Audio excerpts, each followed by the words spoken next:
Hello everyone, it's me again, Miss Jennifer, your biology, chemistry, and your science teacher. I would like to welcome you all to our second online class. So before we proceed with our discussion today, let's have a short review first in our last topic. Hi, I'm Emerald Robinson, and in this What Is video, we're going to take a look at one of nature's smallest yet most influential organisms, bacteria. Bacteria, sometimes called prokaryotes, are microscopic single-celled organisms that lack a nucleus and other membrane-bound organelles. Most bacteria have the same major parts: a protective cell wall, a cell membrane, and a strand of DNA. Many bacteria also have flagella, whip-like structures that help them move. And all bacteria reproduce by binary fission. They grow until they split into two new identical cells. Bacteria are very diverse. They have adapted to live in every type of environment on Earth, including areas of high heat, extreme cold, high acid or high salt content. They're round, rod, or spiral shaped. Some are easily wiped out by medicines, while some resist them.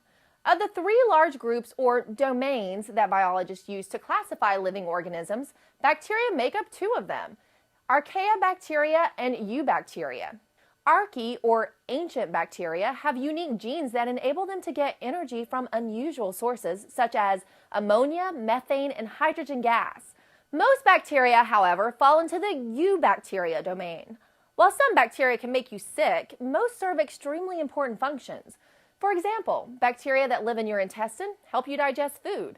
Special bacteria called cyanobacteria make huge amounts of oxygen through photosynthesis for us to breathe.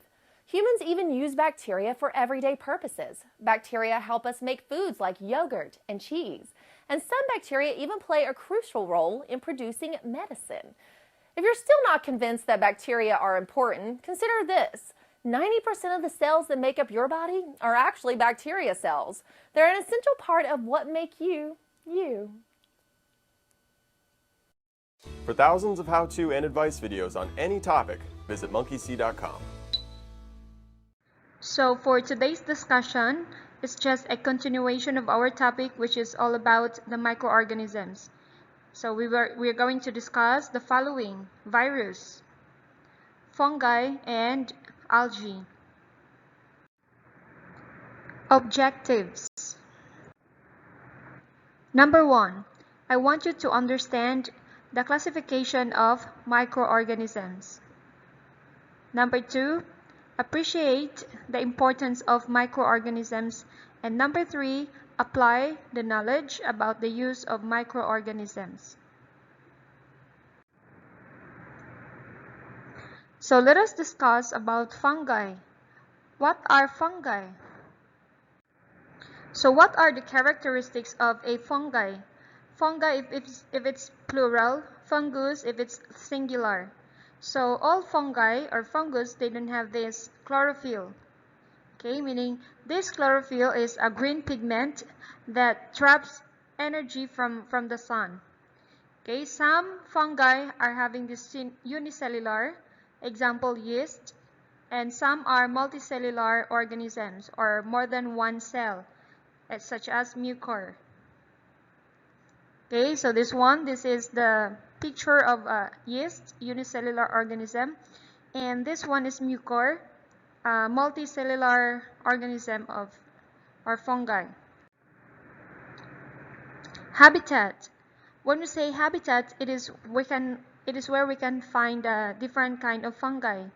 So we can find in the decaying matters like this, or in the dark swamp. Modes of nutrition. So fungi can be saprophytic and parasitic. When we say saprophytic, it secretes enzymes to break down dead and decaying organic matter before absorbing the nutrients.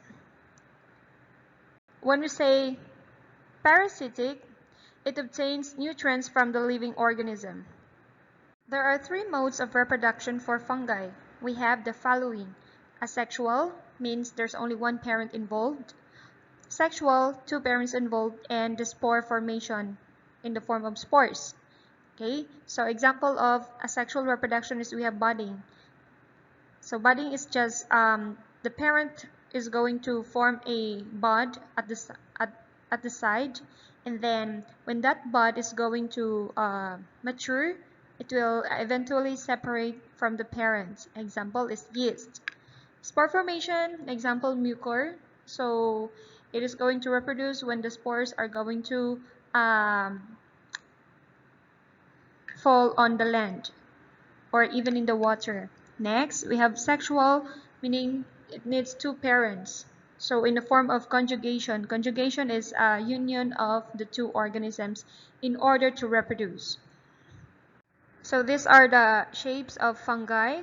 We have an oval shape like the yeast, and we also have a filamentous shape or in the form of filament like this. Okay, let's proceed to another kind of or another classification of a microorganism. We have an algae. So what is an algae? Some algae are multicellular, again, more than one cell. For example, this Spirogyra. It has a chloroplast, nucleus, cytoplasm, and cellulose in the cell wall. Okay, so this is a Spirogyra algae. Some algae are unicellular, meaning there's only one cell, like the Chlamydomas or Chlamydomonas. What about the shape? So it's just the same with the fungi.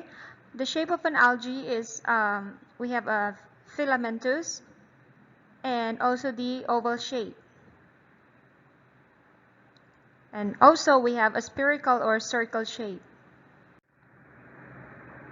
Habitat. When we say habitat, it is where we can find the algae.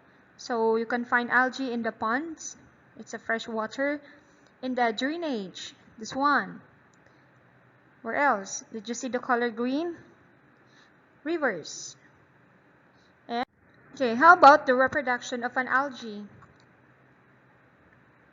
We have this spore formation, binary fission, and fragmentation. Fragmentation, for example, if you're going to cut this area, then it will this half will form a new organism, and this half also will form another organism. So from one it becomes two. What about sexual reproduction? So for the sexual reproduction, we have this what we call a conjugation. Conjugation means it is the union of the two organisms. For the nutrition, most algae have chlorophyll to carry out photosynthesis.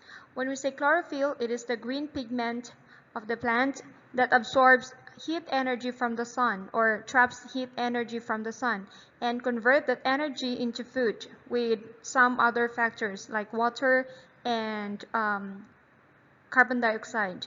So that is what we call an autotrophic. So another classification of microorganisms are called the viruses. Virus.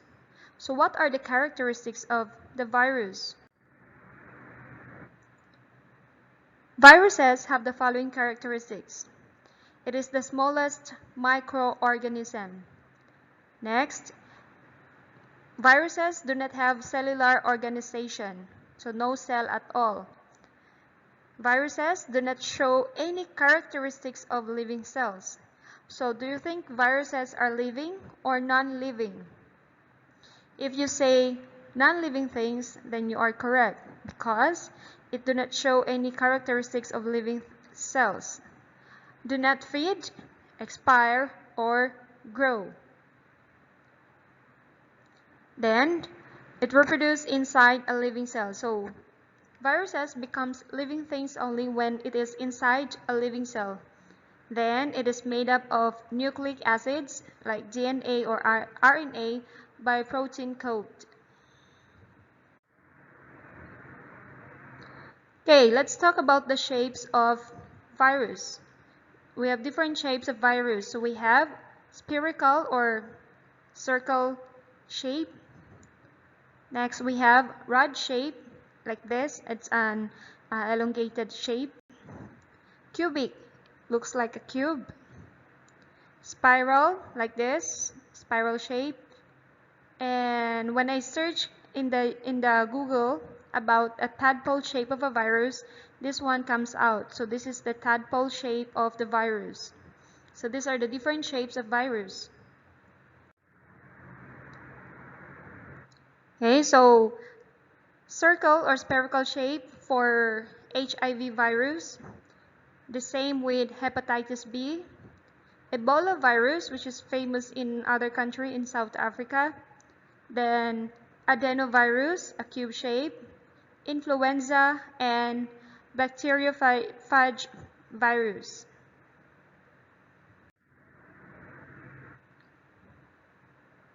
Habitat, again, it is where we can find it. So it lives in the living host cells. So this is how the viruses reproduce. First, it needs to attach to the living host.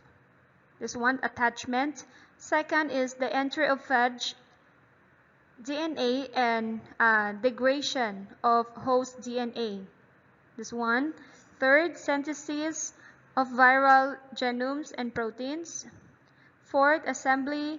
And next is going to release and destroy other cells.